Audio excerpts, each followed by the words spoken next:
Morning everyone. आज अपन water resources engineering में अपन पढ़ेंगे factor affecting duty of water. मतलब ड्यूटी को अफेक्ट करने के लिए कौन कौन से फैक्टर है, ठीक है ना। ड्यूटी को अफेक्ट करने के लिए कौन कौन से फैक्टर है। तो अपने पिछली क्लास में पढ़े थे कि ड्यूटी क्या होती है, और ड्यूटी और डेल्टा के बीच में अपने रिलेशन फाइंड आउट किया था। ड्यूटी और डेल्टा के बीच में अपने रिलेशन भी फाइंड आउट किया था, और उसके बाद अपन ड्यूटी के बारे में अपने फॉर्मूला ड्राइव किया था कि D बराबर 8.64 into B upon del. D बराबर 8.64 इंटू बी अपॉन डेल, ये अपने फॉर्मूला भी ड्राइव किया था। आज अपन देखते हैं कि factor affecting duty of water क्या होगी। मतलब ड्यूटी क्या होती है, एक तरह से जब भी अपन किसी फील्ड में कितना वाटर अप्लाई कर रहे हैं उसी के ऊपर डिपेंडिंग रहती है ड्यूटी। यानी कि मैं कह रहा हूँ किसी एरिया में अगर मैं ज़्यादा वाटर अप्लाई कर रहा हूँ, किसी ज़्यादा एरिया ऑफ फैक्टर में, एरिया ऑफ फैक्टर तो फिक्स होगा। अगर ज़्यादा वाटर अप्लाई कर रहा हूँ और क्या वो क्या हो रहा है, किसी फील्ड की किसी फैक्टर की वजह से क्या है, वाटर इवेपोरेट हो रहा है, या वाटर ज़्यादा परकोलेशन हो रहा है, या वाटर क्या है सोइल की वजह से एब्जॉर्ब होके इजीली वो क्या करेगा, मतलब वो काम नहीं आ रहा है, या फिर किसी साल्टेशन या लीचिंग की प्रॉब्लम की वजह से वो जो है क्रोप जो है वो इजीली उसको एब्जॉर्ब नहीं कर पाते। तो अलग अलग फैक्टर की वजह से जो क्या है वाटर की रिक्वायरमेंट है, जो ग्रोथ इरिगेशन के लिए जो वाटर की रिक्वायरमेंट है, अगर ज़्यादा या कम हो रही है, वाटर की रिक्वायरमेंट है वो अगर ज़्यादा या कम हो रही है, उसकी वजह से क्या है ड्यूटी इफेक्ट होगी अपनी।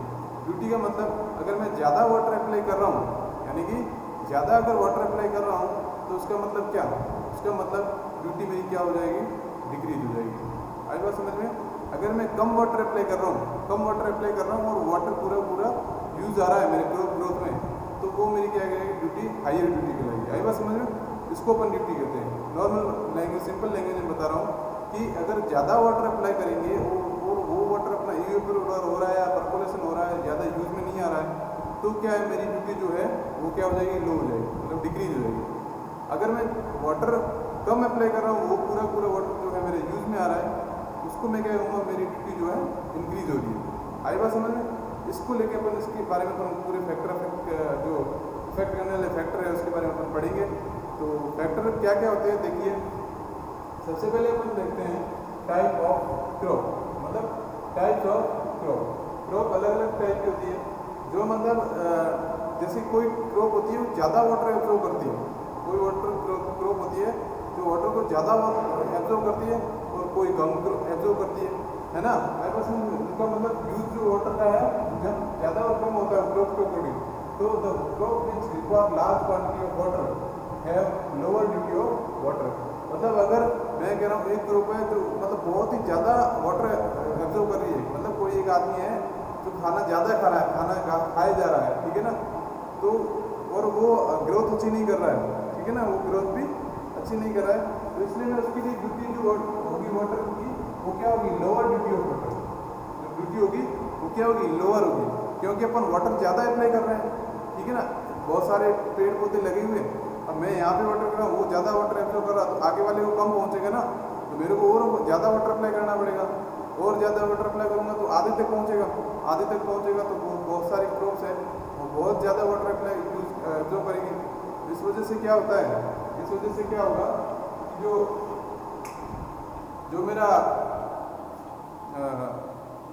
वाटर जो है वो ज़्यादा अप्लाई होगा। जितना वाटर ज़्यादा अप्लाई होगा उतना ही क्या होगा, ड्यूटी मेरी डिक्रीज होगी। यही मैंने बोलता था, तो ये क्या लोअर ड्यूटी ऑफ वाटर। आई बात समझ में। उसके बाद climate condition of the area.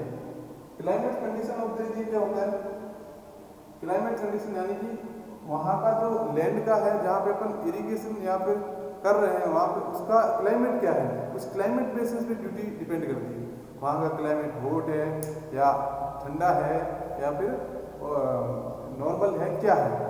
अगर ज़्यादा हॉट है, टेम्परेचर ज़्यादा है, तो क्या है मेरे को वाटर ज़्यादा अप्लाई करना पड़ेगा ना, वाटर ज़्यादा अप्लाई करूँगा। अगर टेम्परेचर ज़्यादा है, क्या इवेपोरेशन जल्दी होगा वाटर का, तो मेरे को बार बार ज़्यादा वाटर अप्लाई करना पड़ेगा। ज़्यादा वाटर अप्लाई करूँगा तो क्या होगा, ड्यूटी लो होगी। सीधी सी बात है, मैंने बताया आपको कि अगर जितना ज़्यादा वाटर अप्लाई करूँगा तो ड्यूटी लो होगी। तो ये देखो, अब टेम्परेचर वाले स्थान पे जहाँ टेम्परेचर ज़्यादा होता है वहाँ पे अगर मेरा हाइयर टेम्परेचर होगा तो क्या होगा, जो लेसर ड्यूटी होगी, क्या लेसर ड्यूटी ऑफ वाटर, यानी कि कह सकता हूँ loss of due to evapotranspiration, यानी कि इवेपोरेशन होगा उसके साथ क्या होगा, ट्रांसपिरेशन भी होगा। इसलिए मेरे को वाटर की क्वांटिटी है वो बहुत ज़्यादा मात्रा में चाहिए, इसलिए ड्यूटी होगी लोअर होगी। उसके बाद विंड वेलोसिटी, जहाँ विंड ज़्यादा रहती है, विंड ज़्यादा फ्लो करेगी तो वहाँ पे क्या होगा, सोयल से जो जहाँ पे सोयल पे जो है सोयल को सुखाने का काम करेगी, तो सोयल को सुखाने का काम करेगी और मॉइस्चर कंटेंट है वो साथ में लेके चली जाएगी। तो इसका मतलब तो वाटर अपने को बार बार अप्लाई करना पड़ेगा ज़्यादा, इसकी वजह से क्या होगा कि जो अपना ड्यूटी जो होगी वो लेसर होगी, लेसर ड्यूटी होगी, ठीक है ना। आएगा समझ, हाइयर जहाँ विंड वेलोसिटी होगी वहाँ पे लेसर ड्यूटी ऑफ वाटर होगी। ह्यूमिडिटी, ह्यूमिडिटी का क्या मतलब होता है, एक तरह से मैं कहता हूँ जब भी बारिश होती है या बारिश होने वाली होती है तो क्या होगा, पूरा मतलब बारिश होने के बाद अपने को पता है लगता है पसीना पसीना आ जाता है, यानी कि जो एक तरह से मॉइस्चर लग जाता है अपने को, चिपचिपाहट महसूस होती है, तो उससे अपन क्या बोलते हैं ह्यूमिडिटी। उस ह्यूमिडिटी में क्या होगा, यानी कि मॉइस्चर तो ऑलरेडी है, ठीक है ना, अगर उस मॉइस्चर कंडीशन में अगर वाटर अप्लाई करते हैं तो अपना वाटर जो है एफिशिएंटली अप्लाइड होगा, है ना, तो कम अप्लाइड होगा, इतना इवेपोरेट नहीं होगा, ठीक है ना, इवेपोरेट नहीं होगा। तो पहले से ही क्या होगी, जमीन जो है, लैंड जो है पहले से क्या होगी, गीली होगी, तो गीली होगी, अपन उसके ऊपर वाटर जो अप्लाई करेंगे तो वो कम अप्लाई किया जाएगा ना, तो इस वजह से जो ड्यूटी है, ड्यूटी वाटर कम अप्लाई कर रहा है तो ड्यूटी हाई हुई क्या, तो यहाँ पे जो हाइयर अगर ह्यूमिडिटी है तो मेरी हाइयर ड्यूटी होगी, अगर हाइयर ह्यूमिडिटी है तो मेरी ड्यूटी क्या हो जाएगी, आइए समझ। उसके बाद रेनफॉल, रेनफॉल कंट्रीब्यूट्स इन इरिगेशन, मतलब अगर मैं कोई इरिगेशन कर रहा हूँ, अगर मैं इरिगेशन कर रहा हूँ और उसके ऊपर क्या हो रही है, रेनफॉल हो रही है, रेनफॉल होने के बाद जो लैंड है वो क्या हो जाएगी, पूरी मॉइस्चर हो जाएगी, मतलब सेचुरेटेड हो जाएगी ना, या सेचुरेटेड हो जाएगी या सेमी सेचुरेटेड हो जाएगी, लेकिन अपने को जो वाटर क्वांटिटी है वो कम अप्लाइड करनी पड़ेगी ना इरिगेशन के लिए, इस वजह से तो क्या होगी, मेरी ड्यूटी जो है अगर वाटर कम अप्लाई कर रहे हैं ड्यूटी मेरी हाई हो रही है, इस वजह से मैं कह सकता हूँ रेनफॉल की कंडीशन में, rainfall contributed in irrigation, duty will become more, duty जो होगी वो मेरी क्या होगी, ज़्यादा होगी। आई बात समझ में, ये समझा ना, ये वाली लाइन से देखो। उसके बाद मेथड ऑफ इरिगेशन, इरिगेशन में क्या होता है, एक तो सरफेस इरिगेशन होता है और एक सब सरफेस इरिगेशन होता है। सरफेस इरिगेशन में अपन क्या कर देते हैं, वाटर जो है फ्लो करवा देते हैं लैंड के ऊपर, लैंड के ऊपर अपन वाटर क्या कर देते हैं, ऐसे फ्लो करवा देते थे, तो जिससे क्या होता है, वाटर अपने को ज़्यादा चाहिए थी, वाटर की रिक्वायरमेंट ज़्यादा होती है, जिस वजह से क्या होगा, मेरी ड्यूटी जो है वो लो होगी। आई बात समझ में, मतलब कि अगर मैं पूरे लैंड पे अगर वाटर अप्लाइड कर रहा हूँ तो मेरी ड्यूटी जो वाटर जो ज़्यादा मेरे को चाहिए ना, एक सब सरफेस इरिगेशन में मैं क्या करता हूँ, पाइपिंग करता हूँ या ड्रिप इरिगेशन या फिर उसको क्या बोलते हैं, स्प्रिंकल इरिगेशन।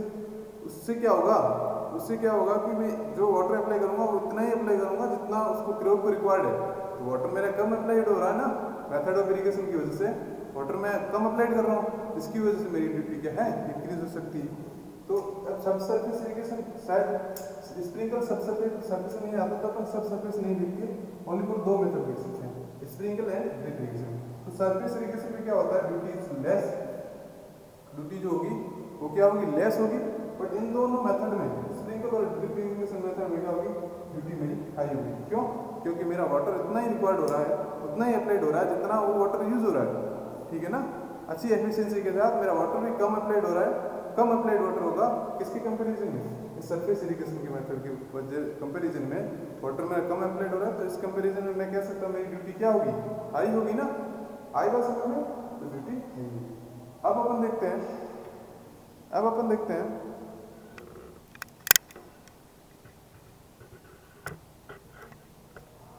अब देखिए, अब अपन देखते हैं कि क्वालिटी ऑफ इरिगेशन, ठीक है ना, क्वालिटी ऑफ इरिगेशन वाटर, अगर इरिगेशन वाटर की क्वालिटी होगी, है ना, अगर इरिगेशन वाटर अच्छा होगा मेरा, तो क्या है, मेरी जो क्रॉप ग्रोथ है अच्छी होगी, तो मेरे को वाटर क्या है, एक बार अप्लाइड करना पड़ेगा, ज़्यादा बार अप्लाइड नहीं करना पड़ेगा, यानी कि वाटर क्वालिटी अच्छी है तो मैं एक बार ही अप्लाइड करने में वाटर क्या होगा, अच्छी सी ग्रोथ हो जाएगी क्रॉप की, ठीक है ना, तो मेरा कम वाटर अप्लाइड करना पड़ेगा।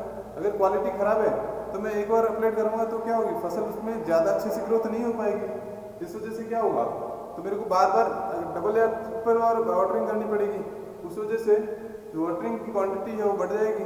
बढ़ जाने से क्या होगा, तो वाटर, अगर वाटर जो है वो वाटर की क्वांटिटी बढ़ेगी तो मेरी ड्यूटी जो है वो क्या हो जाएगी, कम हो जाएगी। और अगर वाटर का अप्लाई करने की जो क्वांटिटी है वो अगर मेरी कम रहती है तो मेरी ड्यूटी जो है बढ़ जाएगी। तो ये तो हो गया क्वालिटी ऑफ इरिगेशन वाटर में। मेथड ऑफ कल्टीवेशन में, मेथड ऑफ कल्टीवेशन में क्या होता है, अगर मैं हाई वाटर रूट जोन में है, अगर high water retaining capacity in root zone में अगर हायर वाटर रिटेनिंग कैपेसिटी है तो क्या होगा, मेरी हायर ड्यूटी ऑफ वाटर होगी। आई बात समझ में। मैं अगर कल्टीवेशन में देखो तो मेरी क्या है, जो मतलब जो रूट जोन है उनको क्या रिटेन करने की हायर कैपेसिटी है। हायर अगर कैपेसिटी है, मतलब कह सकते हैं high water retaining capacity in root zone, तो हायर ड्यूटी ऑफ वाटर, उसकी ड्यूटी जो होगी वो क्या होगी, हाई होगी। अब उसके बाद time of irrigation, time of irrigation and frequency of cultivation. अब इनिशियल स्टेज में क्या होता है, land may not be properly cultivated and levelled. Initial stage होता है ना जो इरिगेशन का, उसमें लैंड इनिशियली प्रॉपर्ली अगर उसको कल्टीवेट नहीं किया जाता है और क्या होता है वो ना ही लेवल होती है, तो क्या होगा, ड्यूटी जो मेरी लगेगी वो क्या लगेगी, लोअर। आई बस मेरे को वाटर ज़्यादा अप्लाई करना पड़ेगा, अगर लेवल नहीं है और कल्टीवेट नहीं है अच्छे से तो मेरे को वाटर ज़्यादा अप्लाई करना पड़ेगा, इस वजह से ड्यूटी जो होगी मेरी लो होगी। और वाटर टेबल अगर इंक्रीज हो जाती है, वाटर टेबल अगर इंक्रीज हो जाती है इस वजह से मेरी हायर ड्यूटी होगी। वाटर टेबल अगर इंक्रीज हो रही है तो मतलब लैंड पे क्या होगा, मॉइस्चर कंटेंट ज़्यादा होगा। जब मॉइस्चर कंटेंट ज़्यादा होगा तो क्या होगा कि मॉइस्चर कंटेंट अगर ज़्यादा है तो मैं जो वाटर अप्लाई करूँगा मेरे को कम वाटर अप्लाई करना पड़ेगा ना। आई बात समझ में।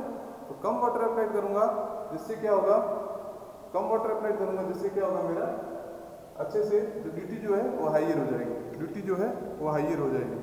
आई बात समझ में, ठीक है ना, ठीक है।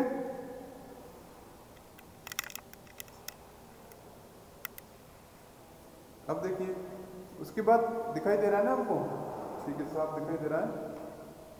हाँ, तो ड्यूटी जो होगी वो मेरी क्या होगी, अगर लैंड में not be properly cultivated and not level, duty जो है वो हाइयर हो जाएगी, लोअर हो जाएगी, सॉरी लोअर है ना।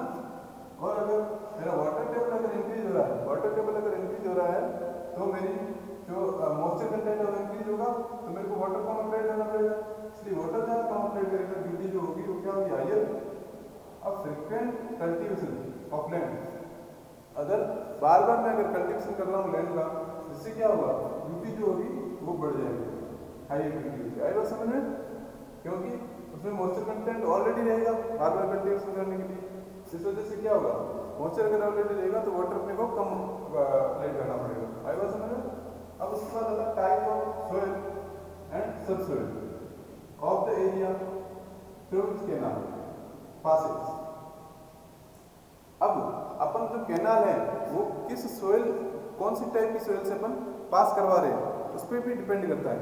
अगर मैं कोर्स ग्रेन सोइल से अगर पास करवा रहा हूँ मैं कोई भी कैनाल, तो क्या होगा, अगर वो ऑनलाइन कैनाल है या अर्थ कैनाल है, उसको अगर मैं कोर्स ग्रेन सोइल से पास करवा रहा हूँ तो क्या होगा, मेरी जो वाटर लॉसेज है वो ज़्यादा होंगे। आई बात समझ में, वाटर लॉसेज है वो ज़्यादा में, कोर्स ग्रेन में परमेबिलिटी कोर्स ग्रेन की ज़्यादा होती है, तो वाटर जो है जितना ज़्यादा पर्कुलेशन होगा, ज़्यादा पर्कुलेशन होगा तो अपना जहाँ वाटर पहुँचाना होता है वहाँ नहीं पहुँच पाता इजीली, इसकी वजह से अपने को वाटर बहुत ज़्यादा अप्लाई करना पड़ता है। इस वजह से वाटर अगर ज़्यादा अप्लाई कर रहे हैं वहाँ पे ड्यूटी कम होगी। तो यहाँ मैं दिखा रहा हूँ online canal passes through coarse grain soil, तो क्या होगी, duty will be low, duty will be low. आई बात समझ में ना। अगर अनलाइन कैनाल जो है वो किससे पासेस करवा रहे हैं, passes through fine grain soil, अगर फाइन ग्रेन सोइल से अगर पास करवा रहा हूँ तो क्या होगा, तो duty will B high, duty will B high, क्योंकि फाइन ग्रेन सोइल जो है उसकी परमेबिलिटी कम होती है ना, मतलब परमेबिलिटी कम होगी यानी पर्कुलेशन इजीली नहीं होगा। आई बात समझ में। फाइन ग्रेन सोइल की इजीली परमेबल नहीं होता है, तो क्या होगा, ड्यूटी जो होगी वो क्या होगी, हाई होगी। आई बात समझ में ना, ड्यूटी उसकी होगी जो हाई होगी। अब फिर आता है कैनाल कंडीशन। कैनाल कंडीशन क्या होती है? कैनाल कंडीशन में देखें, एक तो अर्थन कैनाल होती है, एक तो क्या होती है, लाइन कैनाल। ठीक है ना, अर्थन कैनाल होती है और दूसरी क्या होती है, लाइन कैनाल। अर्थन कैनाल में क्या होता है, ड्यूटी इज लो। आई बात समझ में कैसे, क्योंकि अर्थन कैनाल में भैया पानी जो है वो इजीली रिसेगा, है ना, इजीली परकोट होगा, उसमें जल्दी सीप होगा। जबकि लाइन कैनाल यानी कि अगर सीमेंट की लाइन कर रखी होगी या ब्रिक की लाइनिंग कर रखी होगी कैनाल में, तो इजीली जो है वाटर परकोलेट नहीं होगा, सीपेज नहीं होगा उसका। तो क्या होगा, अर्थन कैनाल में वाटर की रिक्वायरमेंट अपने को ज़्यादा पड़ रही है, ज़्यादा पड़ेगी तो क्या होगा, ड्यूटी इज लो। जहाँ वाटर की अपने को ज़्यादा क्वांटिटी में जरूरत पड़ती है तो उसकी ड्यूटी क्या होगी, लो वहाँ पे। और लाइन कैनाल में क्या होता है कि ड्यूटी इज हाई, क्योंकि उसमें परकोलेशन ज़्यादा नहीं होगी किसके, अर्थन के कैनाल कंपेरिजन में। तो अपन अर्थन कैनाल और लाइन कैनाल के बारे में देखें, तो लाइन कैनाल में जो ड्यूटी होगी वो हाई होगी। क्यों होगी हाई, क्योंकि इसमें वाटर परकोलेशन कम होते हैं बिल्कुल भी, और अपन वाटर कम अप्लाई करते हैं, क्वांटिटी कम चाहिए होती है, इस वजह से जो ड्यूटी होगी वो क्या होगी, हाई। आई बात समझ में। उसके बाद टोपोग्राफी ऑफ लैंड।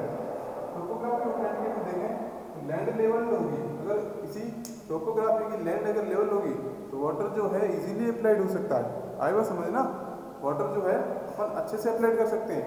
यहाँ वाटर अप्लाई करेंगे तो लेवल में क्या होगा, धीरे धीरे पानी रिस के चला जाएगा, एक जगह इकट्ठा नहीं होगा। जबकि लैंड अगर नॉट लेवल होती है, लैंड अगर लेवल नहीं है तो उसमें अपने को वाटर अप्लाई करेंगे तो एक जगह कहीं पे पानी गड्ढे में इकट्ठा हो जाएगा, तो पानी वहीं रहेगा, जिसकी वजह से पानी आगे नहीं जा पाएगा। तो इसलिए अपने को पानी ज़्यादा अप्लाई करेंगे तो क्या होगा, ड्यूटी लोअर होगी, सीधी सी बात है। तो यहाँ लोअर ड्यूटी और यहाँ हायर ड्यूटी। आई बात समझ में। तो इसको आप एक बार नोट डाउन कर लो, है ना, नेक्स्ट में आपको आगे बढ़ाता हूँ।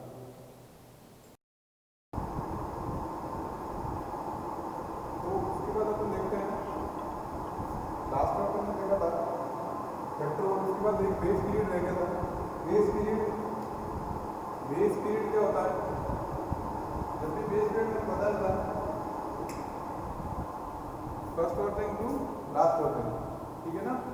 अगर बेस पीरियड मेरा ज़्यादा होता है, अगर बेस पीरियड मेरा क्या हो जाता है, लॉन्ग बेस पीरियड हो जाता है।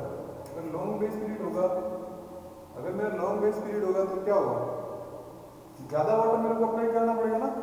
लॉन्ग बेस पीरियड होगा तो मेरा वाटर ज़्यादा अप्लाई करना पड़ेगा। अगर ज़्यादा वाटर अप्लाई करना पड़ेगा तो मेरी ड्यूटी होगी, ड्यूटी क्या होगी, लोअर होगी। अगर मेरा स्मॉल कम बेस पीरियड होगा तो मेरा जो वाटर जो अप्लाई करेंगे वो कम होगा, कम वाटर अप्लाई करेंगे तो ड्यूटी होगी वो हाई होगी। इसमें अगर मेरा लॉन्ग बेस पीरियड है तो लॉन्ग बेस पीरियड में क्या होगा, lower duty of water, duty जो होगी वाटर की वो कम होगी। आई बस में ये वाटर के अप्लाइड करने पे खेल है सारा, वाटर कितना अप्लाइड कर रहे हैं कितना नहीं कर रहे हैं, ठीक है ना। अगर ज़्यादा कर रहे हैं तो ड्यूटी क्या होगी, लोअर, और कम करेंगे तो ड्यूटी क्या होगी, हाइयर। कम करने में भी मतलब यूज आना चाहिए ना, इरिगेशन तो हो जाना चाहिए ना पर पूरी तरह से, या फिर क्रॉप तो ग्रोथ होनी चाहिए। क्रॉप ही ग्रोथ नहीं हो रही है तो वाटर का अप्लाइड करने का मतलब क्या है ना, अपन उसी के पर्पज के बारे में पढ़ रहे हैं तो उसी को रिलेट करते हुए अपन सब पढ़ेंगे, ठीक है। अब आते हैं duty at various places. Duty at various places यानी कि अलग अलग जगह पे ड्यूटी मेरी क्या होगी। अगर मैं कह रहा हूँ ये रिवर है, ये रिवर है, ये रिवर अगर मेरी जा रही है तो मैं इसको क्या करूँगा, एक कैनाल रेगुलेटर के द्वारा मैं मेन कैनाल में ले आऊँगा पानी को। मेन कैनाल से पानी को ले आऊँगा तो उस मेन कैनाल से पानी जाते हुए ब्रांच कैनाल में जाएगा। ब्रांच कैनाल से मेजर डिस्ट्रीब्यूटर में, डिस्ट्रीब्यूटर लगे होते हैं ना अलग अलग छोटे छोटे, पहले जो अगर जो वाटर हेड है, कैनाल हेड है, वहाँ से पानी मेन कैनाल में आएगा, बड़ी कैनाल होगी, फिर उससे छोटी कैनाल होगी ब्रांच कैनाल, फिर उससे छोटी कैनाल होगी डिस्ट्रीब्यूटर कैनाल, फिर उससे माइनर डिस्ट्रीब्यूटर कैनाल जाएगा पानी, फिर उससे क्या हो जाएगा, फील्ड में चला जाएगा पानी। यानी कि जहाँ इरिगेशन कर रहे हैं, जहाँ पे इरिगेशन का अपन यूज ले रहे हैं पानी के लिए, तो वहाँ इरिगेशन में चला जाएगा। तो इस तरह से माइनर डिस्ट्रीब्यूटर से होते हुए फील्ड में चला जाएगा। तो यहाँ जो है, यहाँ वाटर जो इस पॉइंट पे, एफ पॉइंट पे, ये जो एफ पॉइंट है, इस एफ पॉइंट पे क्या होगा, वाटर बहुत ही ज़्यादा होगा, है ना, वाटर बहुत ही ज़्यादा अप्लाइड होगा वाटर अगर बहुत ही ज़्यादा है तो वहाँ पे ड्यूटी क्या होगी, सबसे कम होगी। जहाँ पे वाटर ज़्यादा अप्लाइड हो रहा है तो वहाँ पे ड्यूटी क्या होगी, सबसे कम होगी ना, यही तो पढ़ रहे हैं अपन। तो यहाँ पे जो बी एफ पॉइंट पे है ड्यूटी जो होगी सबसे कम होगी। उसके बाद धीरे धीरे क्या होगा, वाटर का लॉसेज होते हुए वो क्या आएगा, मैन कैनाल में। मैन कैनाल में क्या होगा, वाटर कम होगा। इसके कंपेरिजन में अपन देखें, रिवर के कंपेरिजन में मैन कैनाल में वाटर तो कम ही होगा ना। अगर वाटर की क्वांटिटी कम है यहाँ पे तो क्या होगा, इसका जो ड्यूटी होगी वो थोड़ी एफ पॉइंट से ज़्यादा होगी। ई पॉइंट पे जो है ड्यूटी होगी क्या होगी, एफ से ज़्यादा होगी ना, आई बात समझ में। और फिर डी पॉइंट पे वाटर और कम होगा, यानी कि ये तो मैन कैनाल है और ये ब्रांच कैनाल, इससे छोटी कैनाल होगी तो वाटर की क्वांटिटी होगी वो कम होगी। यहाँ पे वाटर की क्वांटिटी कम होगी तो यानी कि ड्यूटी जो होगी ई पॉइंट से यहाँ पे ड्यूटी क्या होगी, ज़्यादा होगी, है ना। वाटर कम अप्लाइड होने ड्यूटी ज़्यादा हो रही है, वाटर ज़्यादा अप्लाइड होने यानी कि ड्यूटी लो हो रही है। तो यहाँ पे वाटर कम अप्लाइड हो रहा है डी पॉइंट पे, किससे, ई के कंपेरिजन में, और एफ के कंपेरिजन में वाटर कम अप्लाइड हो रहा है तो क्या होगी, ड्यूटी इन दोनों से ज़्यादा होगी ना। तो ये तो डी डी की ड्यूटी होगी, डी पॉइंट पे जो ड्यूटी होगी ज़्यादा होगी इन दोनों से। सी पॉइंट पे जो है वो ड्यूटी इस डी पॉइंट से ज़्यादा होगी, तो ये होगी डी सी यहाँ पे आ गया। उसके बाद मेजर डिस्ट्रीब्यूटिव में ये हो गया डी सी का। उसके बाद माइनर डिस्ट्रीब्यूटिव में वाटर जो अप्लाइड होगा वो मेजर डिस्ट्रीब्यूटिव से कम होगा। वाटर की क्वांटिटी मेजर डिस्ट्रीब्यूटिव से माइनर में कम होगी, तो ड्यूटी जो होगी वो मेजर से ज़्यादा होगी। तो मेजर यहाँ पे सी पॉइंट पे अगर मेजर है तो बी पॉइंट पे क्या है मेरा, माइनर है ना। तो माइनर तक है, माइनर यहाँ तक है, तो यहाँ पे जो होगी ड्यूटी इसकी ज़्यादा होगी। फील्ड में ए पॉइंट में जाते जाते वाटर सबसे कम अप्लाइड होगा, इस वाले इन सभी से कम वाटर अप्लाइड होगा तो इसकी सबसे ड्यूटी ज़्यादा होगी, तो मैं डी ए ज़्यादा लिखता हूँ। इस तरीके से अपने को ड्यूटी एट वेरियस प्लेसेस से क्या है, ड्यूटी का क्रम मिल जाता है, यानी कि उसकी सीरीज मिल जाती है अपने को, ठीक है ना। इसके अकॉर्डिंग अपन ड्यूटी घटते हुए क्रम में अपन उसको जमाएं तो ड्यूटी ए की ज़्यादा होगी, उसके बाद बी की, फिर सी की, फिर डी की, फिर डी की, फिर डी एफ, सबसे कम डी एफ की एफ पॉइंट ड्यूटी जो होगी, यानी कि कैनाल हीट रेगुलेटर पे या फिर जो रिवर जो एंटर करती है वहाँ पे जो ड्यूटी होगी वो क्या होगी, सबसे कम होगी। आई बात समझ में। तो इस तरीके से अपन ने ड्यूटी एट वेरियस प्लेसेस में अपन ने ये पढ़ ली, ठीक है। नेक्स्ट अपन देखेंगे, अब अपन देखेंगे method of improving duty of water. Method of improving duty of water. Method of improving duty of water में क्या है कि the land should be properly located to the required depth and level before serving. तो जो land होती है, जो अपने फील्ड की जो लैंड होती है उसको क्या करेंगे, अच्छे से एक फिक्स प्रॉपर डेप्थ तक अपन क्या करेंगे, उसको एकदम लूज कर देंगे, उसको क्या कर देंगे, प्लग कर देंगे ना, प्लग कर देंगे, जिससे क्या होगा, और उसको लेवल कर देंगे अच्छे से।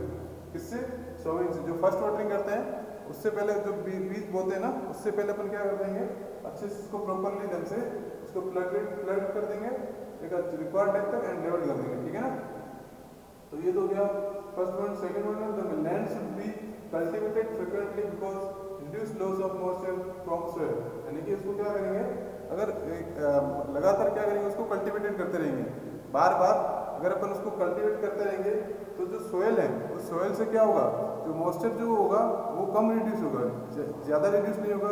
सोयल जो है, सोयल मॉइस्चर कंटेंट उसमें बना रहेगा।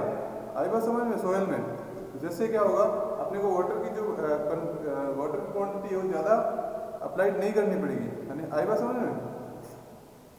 जिससे क्या होगा, reduce loss of moisture from soil. इससे भी अपने को क्या होगी, ड्यूटी इंप्रूव हो सकती है। आई बात समझ में। इससे भी अपने ड्यूटी इंप्रूव हो जाएगी। Suitable method of irrigation should be used. अपन जहाँ पे जिस प्रकार की सोयल है, टाइप सोयल का टाइप क्या है, तो उसके अकॉर्डिंग अपने को क्या है, सुटेबल मेथड यूज करना है, जिसकी वजह से अपनी जो ड्यूटी है वो हाइयर हो और जो वाटर है, वाटर की जो क्वांटिटी है वो बहुत ही कम लगे अपने पास। वाटर की क्वांटिटी है वो बहुत ही कम लगे, वाटर लॉसेस बहुत ही कम हो। इसलिए जो अपने को सुटेबल मेथड यूज करना है, इसके लिए इरिगेशन, ठीक है ना। Canal should be line. Canal हमेशा जो भी है जहाँ से वाटर आ रहा है तो उसका जो वो लाइन होनी चाहिए, अनलाइन नहीं होनी चाहिए। अगर अनलाइन होगी तो पर्कुलेशन ज़्यादा होंगे और बहुत सारे लॉसेज होंगे, जिसकी वजह से पानी जो है इजीली नहीं पहुंच पाएगा। तो वाटर जो है अपने को लॉसेज ज़्यादा होंगे और वाटर ज़्यादा क्वांटिटी में अप्लाई करना पड़ेगा, इससे ड्यूटी जो होगी उतनी लोअर हो जाएगी। इस वजह से और क्या होगा, रिड्यूस द ट्रांसमिशन लॉसेज। उसमें क्या अपने को अगर कैनाल लाइन होगी तो ट्रांसमिशन लॉसेज जो है वो रिड्यूस हो जाएंगे। आई वाज में rotation of curve must be practice है ना। तो मतलब मैं कह रहा हूँ कि अगर रोटेशन क्रोप का रोटेशन है वो अगर अपन करते रहते हैं बार बार, अगर प्रैक्टिस में अगर हो क्रोप रोटेशन तो क्या होगा, उसमें भी ड्यूटी इंप्रूविंग होती रहती है। जैसे कि अगर मॉइस्चर कंटेंट है वो कभी कम नहीं होता सॉइल में क्रोप रोटेशन करने से। आएगा समझ में। Volumetric assessment of irrigation water should be made so that efficient and economical use of water made by the cultivator. आएगा समझ में।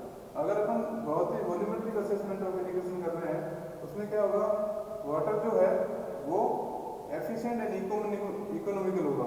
अगर बहुत ही अपन एफिशिएंट और इकोनॉमिकल तरीके से अगर वाटर अप्लाई कर रहे हैं और उसका अच्छे से कल्टीवेट कर रहे हैं तो क्या होगा, अपना जो है वो ड्यूटी जो है वो इम्प्रूव हो जाएगी। Alignment of canal in Sandy soil should be avoided. तो ज़्यादातर क्या होगा, जो अलाइनमेंट होगा सैंडी सोइल, अगर कोई अलाइनमेंट है किसी कैनाल का, वो सैंडी सोइल की तरफ ना ले जाके उसको क्या ले जाना है, एक तरह से जहाँ फाइन क्ले दिखे या फाइन सोइल दिखे अपने को उस तरफ से होते हुए अगर कैनाल ले जाए तो क्या होगा, लॉसेस जो होंगे वो मेरे कम होंगे। इसकी वजह से जो ड्यूटी है वो इम्प्रूव हो सकती है। आए बात समझ में। तो इन सभी पॉइंट को आप अच्छे से रीड कर लेना और अच्छे से नोट डाउन कर लेना, ठीक है ना। इनको आप पढ़ोगे और इसको याद करोगे तो आपके आगे काम आएगा, ये एग्जाम में भी आ सकता है, ठीक है ना। उसके बाद अपन नेक्स्ट में अपन पढ़ेंगे फ्यू इम्पोर्टेंट डेफिनेशन। कुछ इम्पोर्टेंट डेफिनेशन है उसके बारे में अपन पढ़ेंगे। तो कमांड ग्रोस कमांड एरिया क्या होता है और ग्रोस कमांड एरिया और कमांड एरिया में क्या डिफरेंस है, तो ये सब अपन पढ़ेंगे, ठीक है ना। आज के लिए इतना ही। So thank you. ओके।